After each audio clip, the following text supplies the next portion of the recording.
Hello mga guys, welcome to my vlog mga guys. Araw ngayon ng Sunday.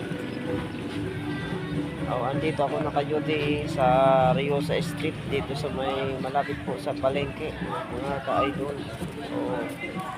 Kumusta po yung mga viewers and followers ko dyan mga ka-idol? Good morning po sa kapos.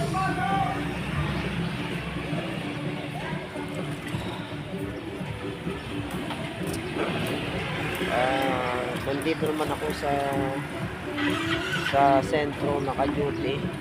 Bukas doon ako sa may Tabaco nationalized po kasi doon talaga po ang aking destino. Pag Sunday to Friday dito po ako sa sentro, kung saan may absent doon ako nilalagay mga ka-idol. Thank you for watching.